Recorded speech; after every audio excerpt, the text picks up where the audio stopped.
আমার বাবা আমাদের বাসা থেকে আমাকে তাড়িয়ে দিয়েছে, আমাকে আর আমার মাকে। আমার 15 বছরের মেয়ের বিয়ে দিয়ে লাইছে, এই জিদে আমি ওরে তালাক দিয়ে দিই। গাজীপুরে ঘটে গেল এক ভিন্ন রকম ঘটনা।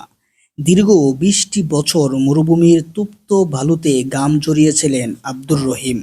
বুক ভরা আশা ছিল শেষ বয়সে এসে স্ত্রী সন্তান নিয়ে সুখে দিন কাটাবেন, কিন্তু ভাগ্যের নির্মম পরিহাস, এই প্রবাস জীবনের অর্জিত অর্থ আর তিল তিল গড়ে তোলা সংসার আজ তাসের ঘরের মতো ভেঙে চুরমার। গাজীপুরের পিরুজালি এলাকার এক প্রবাসী পারিবারিক কোলাহল ও বিচ্ছেদের করুণ কাহিনী এক এলাকাবাসীর মুখে মুখে সয়লাব। ঘটনার সূত্রপাত আব্দুর রহিমের দেশে ফেরার পর। তার অভিযোগ, দীর্ঘ 2 দশক প্রবাসে থাকাকালীন তিনি তার উপার্জনের প্রতিটি টাকা স্ত্রীর হাতে তুলে দিয়েছেন, কিন্তু অনুপস্থিতিতে স্ত্রী শাহনাজ আক্তার চরম দায়িত্বহীনতার পরিচয় দিয়েছেন। রহিমের দাবি, তার মাত্র 15 বছরের নাবালিকা মেয়েকে তার অনুমতি বা কোনো প্রকার মতামত ছাড়াই বিয়ে দিয়ে দিয়েছেন তার স্ত্রী শাহনাজ বেগম।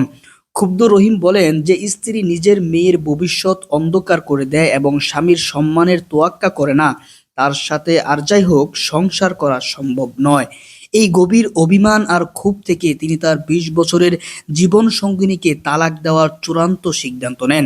তার মতে এটি কেবল একটি বিচ্ছেদ নয়, বরং দীর্ঘদিনের বিশ্বাসের অপমৃত্যু। ভিন্ন সুর স্ত্রীর কণ্ঠে, নির্যাতনের অভিযোগ। অন্যদিকে অভিযুক্ত স্ত্রী শাহনাজ আক্তারের বয়ান সম্পূর্ণ ভিন্ন। দীর্ঘ 22 বছর সন্তানকে আগলে রাখা এই নারীর দাবি, স্বামী দেশে ফেরার পর থেকেই পরিস্থিতি আমূল পরিবর্তন ঘটে। তার ভাষ্যমতে রহিম দেশে এসেই কারণে অকারণে তার উপর অমানসিক, শারীরিক ও মানসিক নির্যাতন শুরু করেন। শাহনাজ আক্তার অশ্রুসিক্ত চোখে জানান, তুচ্ছ অজুহাতে তাকে মারধর করে ঘর থেকে বের করে দেওয়া হয়েছে। বর্তমানে তিনি তার 2 সন্তান নিয়ে বাবার বাড়িতে অত্যন্ত মানবতার জীবন যাপন করছেন। তার দাবি, তিনি সংসার বাঁচাতে চেয়েছিলেন, কিন্তু স্বামীর নিষ্ঠুরতা তাকে আজ পথে বসিয়েছে।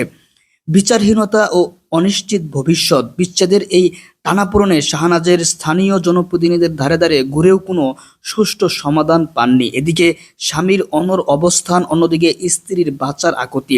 এই দুইয়ের মাঝে পড়ে পিষ্ট হচ্ছে তাদের সন্তানের ভবিষ্যৎ। পিরুজালির এই ঘটনাটি আমাদের সমাজের এক গভীর ক্ষতকে আঙ্গুল দিয়ে দেখিয়ে দিচ্ছে। একদিকে প্রবাসীর হাত গড়া খাটনের পর প্রাপ্তি হিসাবে জুটছে শূন্যতা, অন্যদিকে পারিবারিক কলহের জাতাকলে পড়ে নষ্ট হচ্ছে শৈশব ও সংসার।